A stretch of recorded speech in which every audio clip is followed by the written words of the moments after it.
Peach Bowl is a great bowl. We had a smooth trip down. Everything's been great so far. The weather's great. We've had a couple great practices over at Tech, and they've they really rolled out the carpet for us. It's a first-class bowl game. Our players are very excited to be here, and it's going to be a great week of preparation for us. Okay, appreciate that. All right, we'll go ahead and jump right into questions from the media. Let's start with Jonathan Shop. Go ahead, Jonathan. Hey, Coach, question for you about bowl prep. As you know, Coach Saban struggled with bowl prep at Michigan State. Coach D'Antonio struggled in his early years. My question is, how much has bowl prep changed from your time maybe playing and coaching there in the mid-'90s to when you came back to college football in 2015, and anything beyond that? Well, I'm not sure how much it's changed. It's really about the focus and really keeping the main thing the main thing. In football and preparation during the week, we always try to eliminate distractions. So we have to do a really good job of compartmentalizing our time here. We have some great events that are scheduled for us from the Peach Bowl, which we are really enjoying those. Like last night, we had a basketball challenge where our guys did very well. But then this morning, we had to get up and get right back to football. And so, really, that's what it's all about. We had a Coach Me Coach Tuesday type practice today. Then we'll have a Wednesday practice tomorrow, and we'll go through the week. Our guys seem to be really focused. We know why we're here, but we're also going to enjoy everything that the Peach Bowl has for us. And so that's really what it comes down to, focus and making sure we keep the main thing the main thing. All right, we'll go next to Chris Solari. Go ahead, Chris. Hey, Mel, I hope you had a good Christmas. I'm wondering, we obviously know Kenneth has opted out. Do you have any other players who are opting out of the game, or do you anticipate any others opting out between now and Thursday? And the second part is, how do you replace a guy like Kenneth? Yeah, it's hard to replace a guy like Ken. You really can't do that. But we have, other players obviously on our roster at that position that are going to be next man up, and they're going to step up and get the job done. And we have a plan for that. And I feel really good about our run game. And right now in our preparation, we have a few guys that have decided not to play. And so, I support that. And then we have some guys that are dealing with injuries that are either out or trying to play. As a follow to that, you did mention prior that you would let us know who those guys were, or do you not plan on letting us know? Yeah, Michael Dowell's in the portal. He's not planning to play in the game. And then we have a couple of guys that are doubtful. I think I would say Crouch is doubtful. Hunt is doubtful. Horse is questionable. And I think everyone else is trying to get to the game, trying to play. All right, we'll go next to Matt Wenzel from MLive. Go ahead, Matt. Hey, Mel, we've obviously seen some disruptions in sports and bowl games canceled. I was wondering if there's anything you guys have done to maybe revert to some protocols or things from last year to try and make sure this game you guys are able to play in the game. We're just handling the protocols and following the ones that are set forth by our medical staff and by the bowl. We're nearly at 100% vaccinated, and we haven't had any substantial issues during the season relative to COVID. And so far this week we've been good, and so I don't anticipate any disruptions for the rest of the week.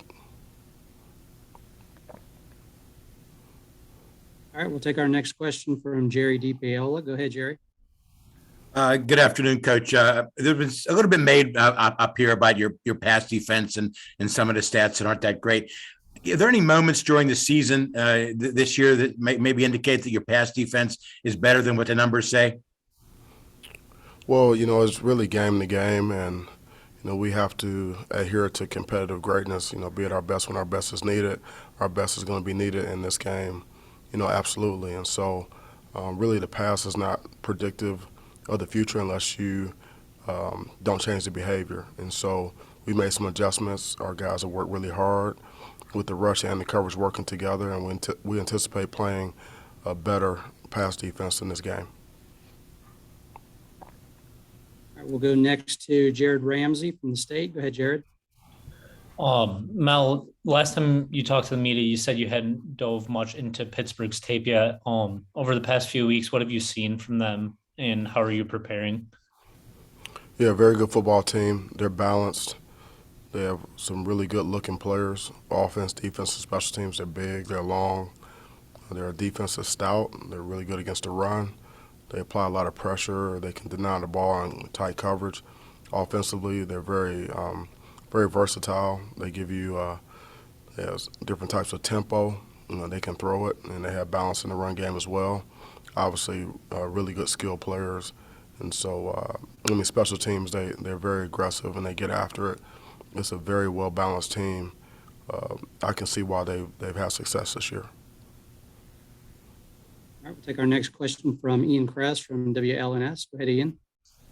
Hey, Mel, obviously the goal of this trip is the bowl game, but with events like yesterday with the basketball event and the stuff you guys are going to be doing the rest of the week, how important is maybe stuff like that for you guys to maybe take your mind off of football for a few hours to get ready for a bowl game?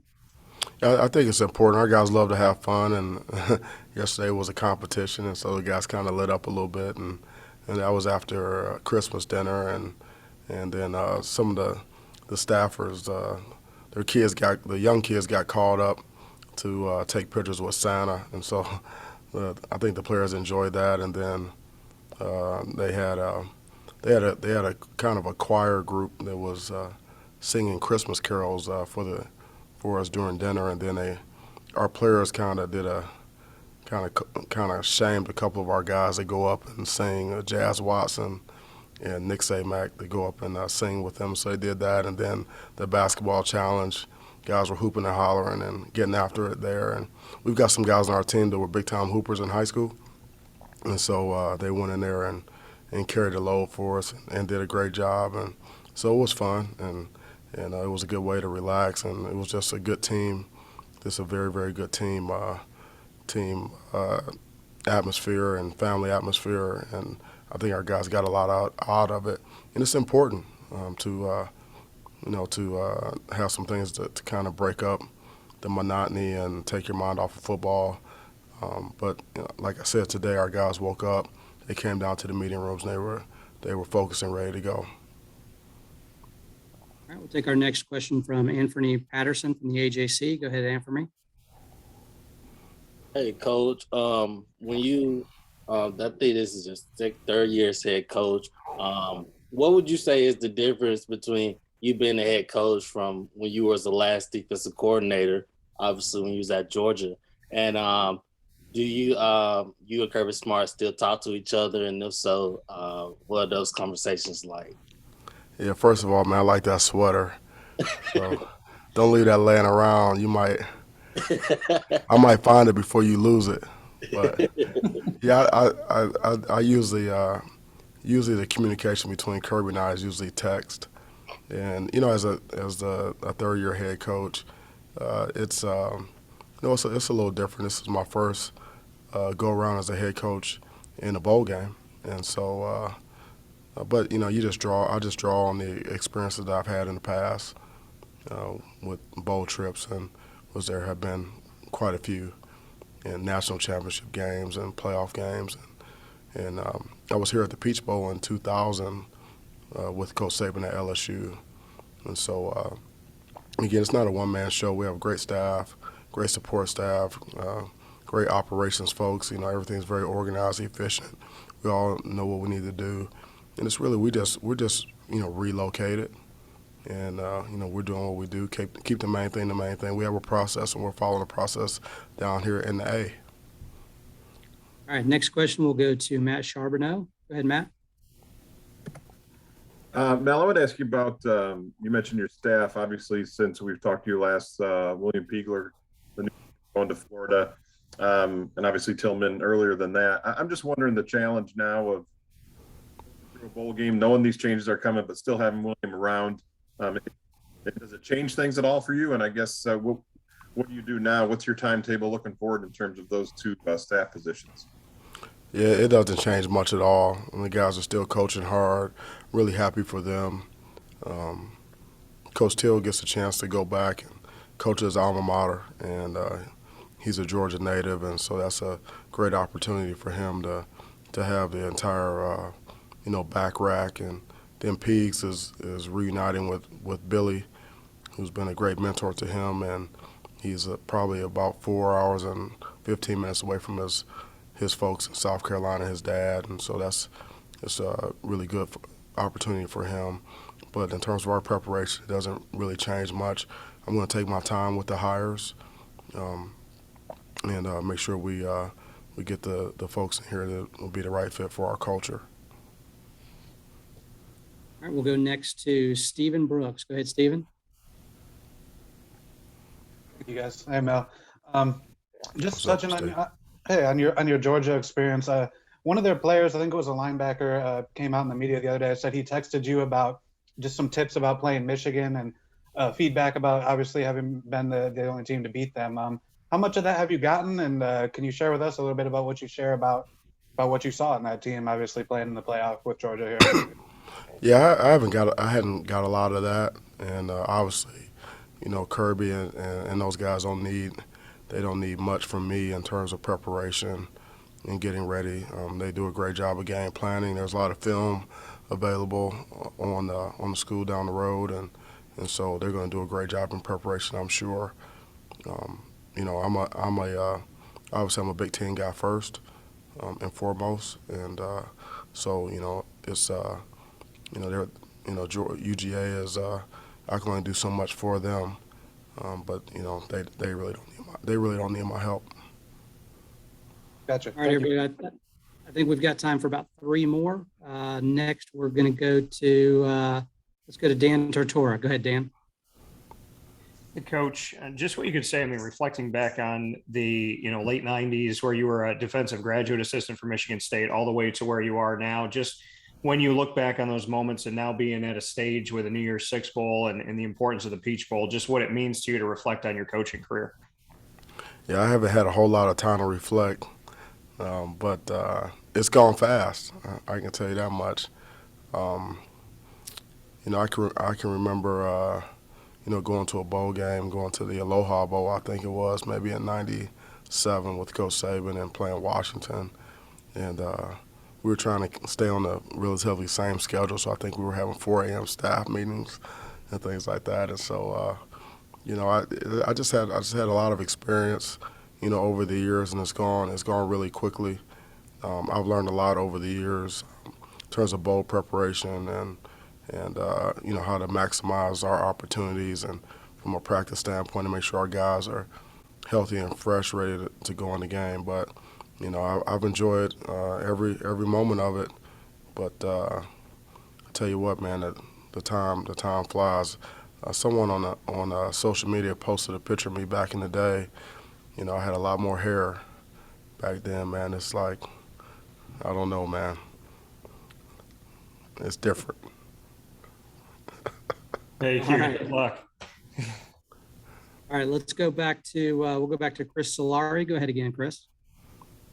I understand the hair back in the day comment, believe me. I feel that.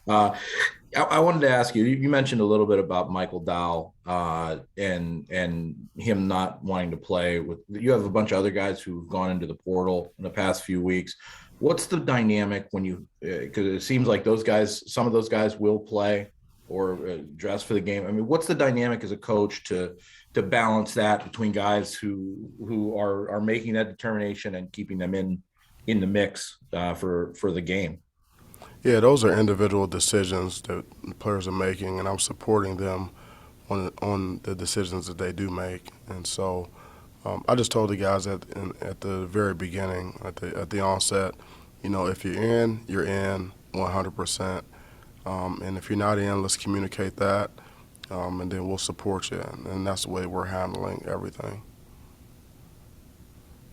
All right, we're going to take 2 more. We'll go next. Let's go back to Jonathan Shoup. Go ahead, Jonathan Shoup. Coach, the Michigan State football brand has grown quite a bit in the Peach State as Coach D'Antonio began finding a lot of players. what are some of the things that stand out about high school football players from Georgia that make them a good fit for Michigan State and a good fit for really major college football all over the country? Well, it's a huge state, and football is very important in the state of Georgia, and there's a lot of good football players, a lot of Power 5 players all throughout the state, and I have a lot of experience recruiting the state. The other thing about the state of Georgia is that there's a lot of players who are not originally from the state, so they don't necessarily have an allegiance to the state schools, the in-state schools, and they're willing to go anywhere and play. I experienced that when I was at UGA, and it's the same way now. So, I mean, you're going to some of these high schools and in Georgia, and they'll have 12, 15 Power 5 players, on the roster, and that's common, and so it's just the population is huge. Football is important. There's a lot of great football players, guys with a lot of upside, and they're very, very well coached. High school coaching in Georgia is extraordinary, and so this is just a great place to recruit. Now, obviously, you got to compete. Everyone around the country is in here trying to get players, but there's not very many states where you have where you have a more fertile recruiting ground than the state of Georgia. All right, we'll take our last question from Stephen Brooks. Go ahead, Stephen. Hey guys, I'll be honest, I didn't know my hand was still raised, but since I got it, Mel, when you said Hunt earlier, were you talking about Tyler Hunt, Jalen Hunt? Yes. Yeah, Tyler. Okay, Yep. just to be clear. All right, but yeah, sorry, take my hand down there. I could do it. Sorry about that, guys. All right, Hey, no last problem, one. man. It's not your fault. That's all right. I think it was my fault. Appreciate it. Thanks, Mel. We're all trying here. All right, I think that's going to do it, Coach. We thank you very much for your time, and you are excused for the day, sir. Enjoy the rest of your time today. Thank you for your time. I appreciate you covering our team. Peach Bowl's been great. Go green. All right, everybody, that's going to do it for today. Just a reminder for those of you in the media who are actually in town already, remember we do have the media hospitality suite and the media workroom in the hotel that is open now. I encourage you guys to stop by there and eat and drink and have a good time on us when you're not working. If there's anything we can do for you, feel free to reach out to myself or to Dylan, and we'll see you guys soon. All right, thanks everybody.